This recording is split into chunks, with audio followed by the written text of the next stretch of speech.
स्वागत है आपका। इंदु पराशर जी, वक्तव्य प्रस्तुत कीजिए। जी, राधे राधे गुरु जी। सभी को राधे राधे। हरि ओम।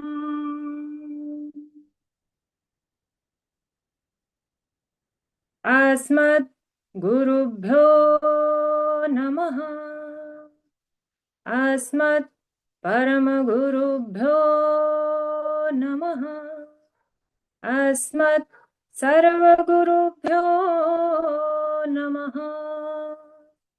श्री राधा कृष्णाभ्यां नमः। श्रीमते रामानुजाय नमः। लंबोदरं परमसुन्दरैकदन्तम् पीताम्बरं त्रिनयनं परमं पवित्रम् उद्यद्दिवाकरनिभाचलकान्तिकान्तम् विघ्नेश्वरं सकलविघ्नहरं नमामि। शरीरं स्वरूपं ततो वा कलत्रं यशश्चारुचित्रं धनं मेरुतुल्यम् मनश्चैन लग्नं श्रीगुरुरग्रिपद्मे ततः किं ततः किं ततः किं ततः किम् नारायणं नमस्कृत्य नरं चैव नरोत्तमं देवीं सरस्वतीं व्यासं ततो जयमुदीरये। जयतु देवो देवकी नन्दनोऽयं जयतु कृष्णो वृष्णिवंशप्रदीपः जयतु मेघश्यामलः कोमलाङ्गम् जयतु पृथ्वीभारनाशो मुकुन्दः कृष्ण त्वदीयपदपङ्कजपञ्जरान्तम् अद्यैव मे विशतु मानसराजहंसः प्राणप्रयाणसमये कफवातपेत्तैः कण्ठावरोधनविधा स्मरणं कुतस्ते वरहापीडं नटवरवपुः कर्णयो कर्णिकारम् बिभ्रदवासः कनककपिशं वैजयन्तीं च मालाम् रन्ध्राणवेणोधरसुदया पूरयन् गोपवृन्दैः वृन्दारण्यस्वपदरमणं प्राविशद्गीतकीर्तिः करारविन्देन पदारविन्दम् मुखारविन्दे विनिवेशयन्तम् वटस्य पत्रस्य पुटे शयानम् बालं मुकुन्दं मनसा स्मरामि। रामाय रामभद्राय रामचन्द्राय वेदसे रघुनाथाय नाथाय सीताय पतये नमः। अञ्जनानन्दनं वीरं जानकी शोकनाशनं कपीशमक्षहन्तारं वन्दे लङ्काभयङ्करम्। भक्तिभक्त भगवन्त गुरु चतुरनाम बपुए इनके पद वंदन किए नासत विघ्नने। मूकं करोति वाचालं पंगुं लंघयते गिरिं यत्कृपातमहं वन्दे परमानन्दमाधवम्। जय जय श्री राधा रमण जय जय नवल किशोर जय गोपी चित चोर प्रभु, जय जय माखन चोर। बोलिए भक्तवत्सल भगवान की जय, भागवत महापुराण की जय। अनंत कोटि ब्रह्मांड नायक, अचिंत कल्याण गुणगण निधान, सर्वेश्वर सर्वाधिपति, अकारण करुणा वरुणालय, अकारण करुणाकारक, सकल जन्य कल्य शापहारक, परात्पर परब्रह्म, अनंत कोटि कंदर्प दर्प दलन पटियान, निर्गुण निराकार सगुण साकार, जगदैक बंधु करुणैक सिंधु, सच्चिदानंद घन परमात्मा श्री कृष्ण एवं उनकी आह्लादिनी शक्ति प्राण प्रिया वृषभानुनंदिनी श्री राधा जी के युगल चरणार बिंदु में दासी का बारंबार प्रणाम। समुपस्थित भगवत भक्त, भागवत कथा अनुरागी सज्जनों, भक्तिमय मात्र शक्ति भगनी बांधवों, सिया राम मैं सब जग जानी, करहूं प्रणाम जोरी जुग पानी। सज्जनों, हम सब बड़े ही भाग्यशाली हैं कि हमें आज भगवान की यह सुंदर पावन कथा सीखने को मिल रही है, सुनने को मिल रही है। हमारे गुरुदेव की कृपा से, उनके सानिध्य में हम श्रीमद् भागवत महापुराण को सीख रहे हैं, श्रीमद् भागवत महापुराण की कथा को सीख रहे हैं। उनकी कृपा से हम आज यहाँ तक पहुंचे हैं और आगे भी पहुंचेंगे। गुरुदेव के चरणों में कोटि कोटि प्रणाम। सज्जनों, पिछले दिवस हमने भगवान श्री राम के विवाह का प्रसंग सुना।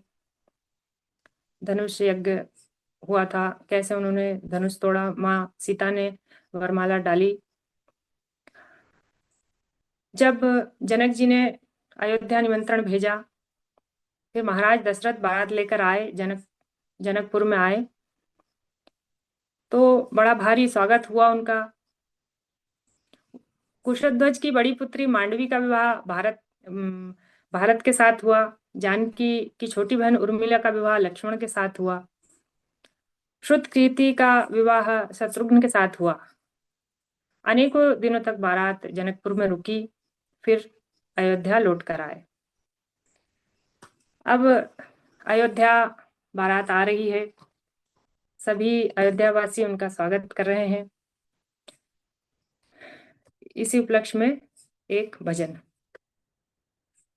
सजा दो घर को गुलशन सा, सजा दो घर को गुलशन सा, अवध में राम आए हैं।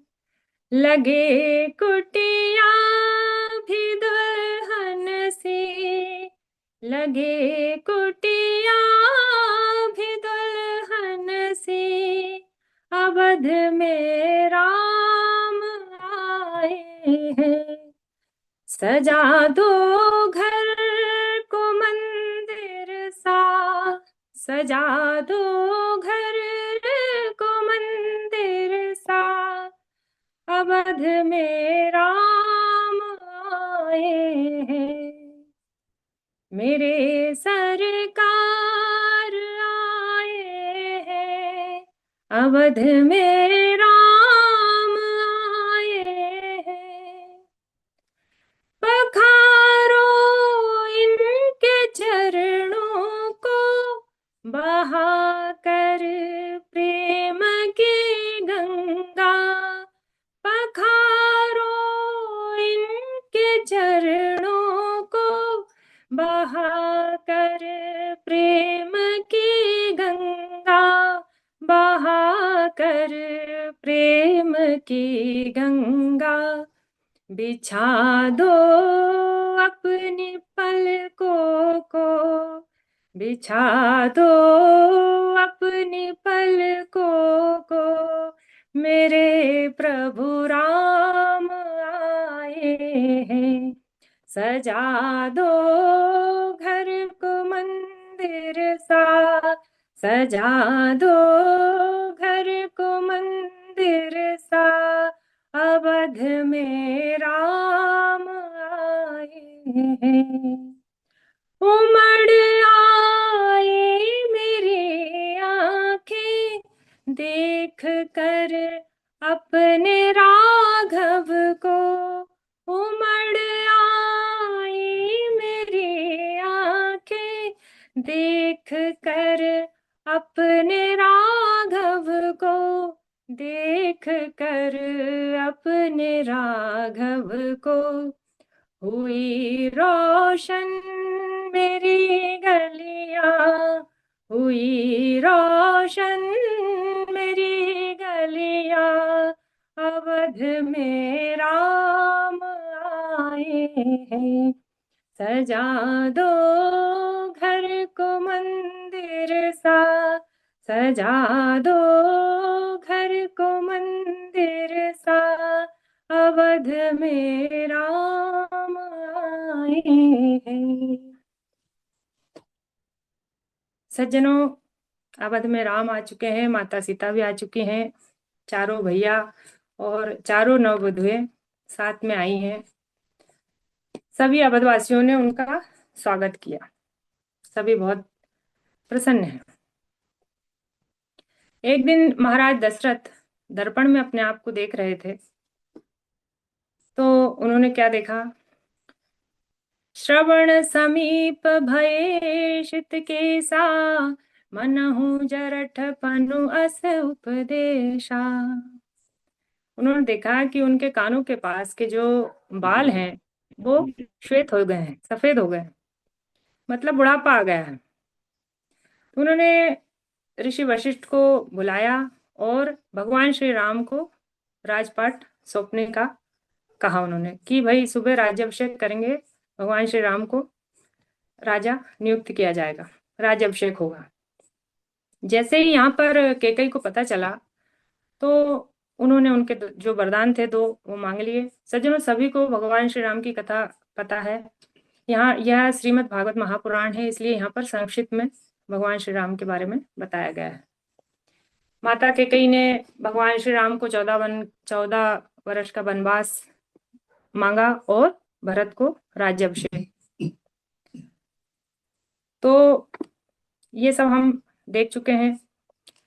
भगवान राम ने अपने पिता की प्रतिज्ञा का मान रखकर वनवास जाना उचित समझा। यहाँ पर जैसे ही राम अयोध्या से निकलते हैं, दशरथ जी अपने प्राणों को त्याग देते हैं, क्योंकि वे अत्यधिक प्रेम करते थे उनसे, उनके बिना रह नहीं पाए। भरत ने अंत्येष्टि की और भगवान श्री राम को मनाने के लिए चित्रकूट आए, तो भगवान श्री राम ने उन्हें अपनी चरण पादुका दे दी और स्वयं चरण पादुका लेकर वे अयोध्या चले गए, वहां पर स्थापित कर दी और स्वयं नंदीग्राम में रहे।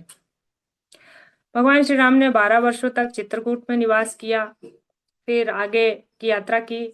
एक स्थान पर जब उन्होंने ऋषियों की अस्थियों को देखा, अस्थियों का पहाड़ देखा, तो उन्हें बहुत क्रोध आया। फिर उन्होंने प्रतिज्ञा करी कि वे पृथ्वी को राक्षसों से विहीन कर देंगे। पंचवटी में निवास किया, शूर्पणखा के नाक कान काटे, और जब रावण सीता का हरण करके ले गया था तो सुग्रीव से मित्रता करके समुद्र पर पुल बांधा और लंका में पहुंचकर समस्त राक्षसों का संहार किया। फिर सीता माँ को लेकर वापस अयोध्या आए और राम राज्य की स्थापना की। तो ये बहुत ही संक्षिप्त में भगवान श्री राम का प्रसंग था, यहाँ पर वर्णन था। आगे आज हम यहाँ चंद्रवंश का वर्णन सुनेंगे। अथातः श्रूयतां राजन् वंशः सोमस्य पावनः, यस्मिन्नैलादयो भूपः कीर्त्यन्ते पुण्यकीर्तयः। श्री सुखदेव जी कहते हैं, परीक्षित, अब मैं तुम्हें परम पवित्र चंद्रवंश का वर्णन सुनाता हूँ, जिसमें पुरुरवा आदि अनेकों यशस्वी राजा हुए। भगवान नारायण की नाभि कमल से ब्रह्मा जी की उत्पत्ति हुई। ब्रह्मा जी से अत्रि, अत्रि से चंद्रमा, चंद्रमा से बुध और बुध से पुरुरवा। ये जो पुरुरवा थे वो बड़े ही रूपवान थे, गुणवान थे, यशस्वी थे। जब नारद जी के मुख से महाराज पुरुरवा के रूप, गुण, स्वभाव, बल, संपत्ति का वर्णन स्वर्ग की अप्सरा उर्वशी ने जब सुना कि ये इतने गुणवान हैं महाराज पुरुरवा, तो वो जो उर्वशी थी उनके मन में महाराज के लिए प्रेम उत्पन्न हो गया। वे उनसे विवाह करना चाहती थी, उनके मन में विवाह करने की इच्छा उत्पन्न हो गई। वे महाराज पुरुरवा के पास आई अप्सरा उर्वशी, और उन्होंने विवाह का प्रस्थान रखा। महाराज पुरुरवा भी मान गए, पर उर्वशी की दो शर्तें थी, कुछ शर्तें थी। उन्होंने कहा कि मेरे पास ये दो मेष हैं, मेष मतलब भेड़ के बच्चे, आपको इनकी हमेशा रक्षा करनी होगी, सुरक्षा करनी होगी, और मैं केवल घृत पीकर ही रहती हूँ, और मैं सहवास के अलावा कभी भी आपको निर्वस्त्र ना देखूं, तो आप इन बातों का ध्यान रखिए। महाराज पुरुरवा ने स्वीकार कर लिया, उर्वशी से विवाह किया, जिससे उन्हें आयु, श्रुतायु, सत्यायु, रय, विजय और जय नामक 6 पुत्र हुए। अब इधर उर्वशी के ना रहने से इंद्रलोक में जो इंद्र थे देवता, उन्हें बड़ा सूना सूना लगने लगा। अब वे प्रयास करने लगे कि किसी भी तरीके से उर्वशी वापस आ जाए। उन्होंने गंधर्वों को भेजा एक दिन रात्रि के समय कि जाओ तुम उर्वशी की जो भेड़े हैं उन्हें चुरा कर ले आओ, क्योंकि वो बहुत प्रेम करती थी उनसे। इधर गंधर्व रात्रि में भेड़ों को चुराने के लिए आए, तो भेड़ों का जब स्वर सुना उर्वशी ने, तो महाराज को पुरुरवा को वो अपशब्द कहने लगी कि आप कैसे उन्हें संभाल नहीं रहे, बचा नहीं रहे, रक्षा नहीं कर रहे हैं उनकी। उस समय महाराज वस्त्रहीन थे। अब वे भेड़ों को बचाने के लिए बाहर निकले, क्योंकि अंधेरा था, उन्हें लगा कि अंधेरा है, मैं वस्त्र धारण करूंगा जब तक वे कहीं उन्हें कोई चुरा कर ना ले जाए। तो वे जैसे ही बाहर आए महाराज पुरुरवा, इधर गंधर्वों ने भेड़ों को नीचे छोड़कर बिजली बनकर चमक उठे। अब बिजली चमकी तो प्रकाश हुआ, और इधर उर्वशी ने महाराज को निर्वस्त्र देख लिया। वे वापस स्वर्ग को लौट गई। पुरुरवा के जो पुत्र आयु थे, उनसे नहुष आदि 5 पुत्रों का जन्म हुआ। नहुष से याति, ययाति, संयाति, आयाति, वियाति और कृति नामक 6 पुत्र हुए, जिनमें से महाराज ययाति का विवाह दैत्य गुरु शुक्राचार्य की पुत्री देवयानी से हुआ। अब महाराज परीक्षित यहाँ पर प्रश्न पूछते हैं कि गुरुदेव, जो महाराज ययाति थे वे तो क्षत्रिय थे, फिर उनका विवाह शुक्राचार्य की बेटी से कैसे हुआ? वो तो ब्राह्मण थी। यहाँ सुखदेव जी बताते हैं कि परीक्षित, एक बार दानवराज वृषपर्वा की पुत्री शर्मिष्ठा अपनी सखियों के साथ, देवयानी और भी अन्य सखियों के साथ एक जलाशय में स्नान करने गई। अब वहां पर वे जल क्रीड़ा कर रही थी, स्नान आदि कर रही थी। उसी समय भगवान शंकर की एक सवारी निकली। भगवान शंकर की सवारी को देखकर शर्मिष्ठा ने अनजाने में देवयानी के वस्त्र धारण कर ली। अब देवयानी ने शर्मिष्ठा को अपशब्द कहा, बहुत कुछ बुरा भला कहने लगी। शर्मिष्ठा को क्रोध आ गया, उसने देवयानी के वस्त्र भी छीन लिए और देवयानी को धक्का देकर कुएं में गिरा दिया वहां पर। अब योगवश वहां से महाराज ययाति का निकलना हुआ। उन्हें प्यास लगी थी, वे कुएं के पास पहुंचे तो उन्होंने देखा कि देवयानी इस कुएं में गिरी हुई है और वस्त्र भी नहीं है इसके पास। तो महाराज ययाति ने अपना उत्तरीय वस्त्र निकालकर देवयानी को दे दिया और हाथ पकड़कर ऊपर खींच लिया, निकाल लिया। देवयानी ने कहा, महाराज अब आपने मेरा हाथ पकड़ लिया है, दोबारा यह कोई दूसरा ना पकड़ पाए। आपका और मेरा पाणी ग्रह हो गया है, आप मुझसे पाणी ग्रह कर लीजिए, मुझसे विवाह कर लीजिए। यहाँ पर ययाति ने कहा कि मैं तो क्षत्रिय हूँ और तुम एक ब्राह्मण कन्या हो, हमारा विवाह कैसे हो सकता है। तब देवयानी ने बताया कि मुझे बृहस्पति के पुत्र कच का श्राप है कि मेरा विवाह ब्राह्मण कुल में नहीं होगा, इसलिए आप मुझसे विवाह कर लीजिए।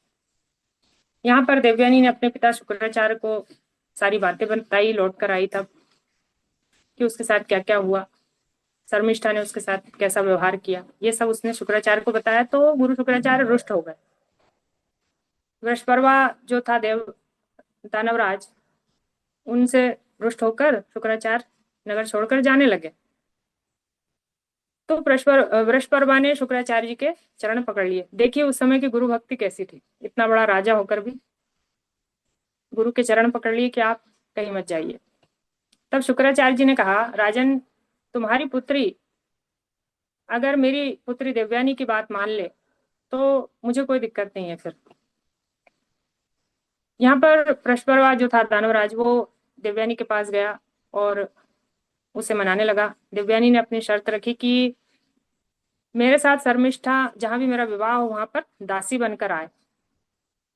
महाराज ने उनकी बात मान ली, स्वीकार कर ली। देवयानी का विवाह ययाति के साथ हुआ और जो शर्मिष्ठा थी वो दासी बनकर उनके साथ गई।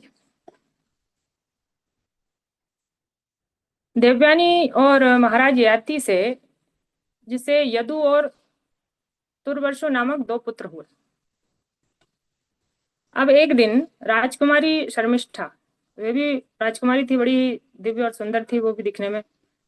राजकुमारी शर्मिष्ठा और महाराज ययाति जब एक दूसरे को देखा तो वे भी मोहित हो गए। उन्होंने गांधर्व रीति से विवाह कर लिया, जिससे दुहु, अनु और पुरु नामक तीन पुत्र हुए।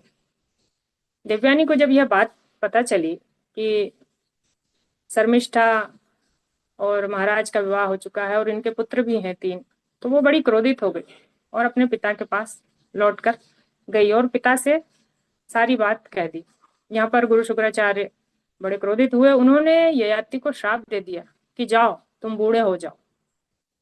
महाराज ययाति ने कहा, गुरुदेव, अभी तो मेरी विषय लालसा पूर्ण ही नहीं हुई है, मुझे आपने ऐसा श्राप क्यों दे दिया, मुझे इस श्राप से मुक्त करिए, इससे आपकी ही पुत्री की हानि है। शुक्राचार्य ने कहा कि अब श्राप तो दे चुका हूं मैं, ये वापस तो नहीं ले सकता, लेकिन अगर तुम्हारे पुत्रों में से कोई भी अगर तुम्हें अपना यौवन दे दे, दान में बदल ले, तुम्हारे बुढ़ापे से उनका यौवन बदल ले, तो ऐसा तुम कर सकते हो, अपना बुढ़ापा बदल लो। इधर ययाति ने अपने सभी पुत्रों से पूछा तो सभी ने मना कर दिया, लेकिन जो सबसे छोटा पुत्र था पुरु, उसने अपने पिता की बात मान ली। को नु लोके मनुष्येन्द्र पितुरात्मा कृतः पुमान् प्रतिकर्तुं क्षमो यस्य प्रसादाद् विन्दते परम्। पिताजी, ये जो देह है, पुत्र का जो देह होता है वो पिता के ही द्वारा दिया हुआ होता है, पिता के शरीर की ही प्राप्ति से होता है, उस पिता की कृपा से ही होता है। बंधुओं, पुत्र तीन प्रकार के होते हैं। पहला, वह जो बिना कहे ही अपने पिता की बात मान ले, समझ ले, वह उत्तम पुत्र होता है। दूसरा, कहने पर जो करे, वह मध्यम वर्ग का पुत्र होता है। और जो कहने पर भी ना करे, वह अधम पुत्र होता है। यहाँ पर जो पुरु थे, उन्होंने अपना यौवन अपने पिता को दे दिया दान में। महाराज ने कई दिनों तक, ययाति जो थे महाराज ययाति, उन्होंने अनेकों वर्ष तक विषय भोग को में लगे रहे। अंत में जब उन्हें बड़ा भारी वैराग्य हुआ तो विचार करने लगे। बहुत ही सुंदर बात कही, मात्रा स्वस्रा दुहित्रा वा ना विविक्ता सनो भवे बलवान इंद्रिय ग्रामो विद्वांसा मत प्रतिकर्षति। सज्जनों, महापुरुष लोग कहते हैं कि कभी भी अपनी माता, बहन, पुत्री या अन्य कोई भी स्त्री के साथ किसी भी पुरुष को एकांत में नहीं रहना चाहिए, क्योंकि ये जो इंद्रियां हैं ये बड़ी ही बलवान होती हैं। अच्छे से अच्छे बड़े बड़े महापुरुषों को भी अपने पद से भ्रष्ट कर देती हैं, विचलित कर देती हैं। इसलिए कभी भी हमें ये सब चीजों का ध्यान रखना चाहिए। कभी भी किसी भी पुरुष को किसी भी अन्य महिला के साथ एकांत में नहीं बैठना चाहिए। महाराज ययाति ने पुरु को अपनी जवानी वापस लौटा दी और संपूर्ण राज्य पुरु को सौंपकर वन में चले गए और भगवान के भजन में लग गए और उन्होंने भगवान को प्राप्त कर लिया। ये था चंद्रवंश का संक्षिप्त में वर्णन। सज्जनों, अगले दिवस हम पुरुवंश का वर्णन सुनेंगे। सभी को जय श्रीमन नारायण, राधे राधे।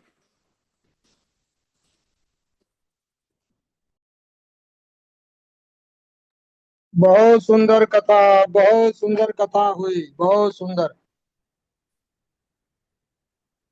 हाँ, बहुत सुंदर। तो पराशर जी आपने अच्छा बोला, ठाकुर जी कृपा बनी रहे। जी गुरु जी, राधे राधे।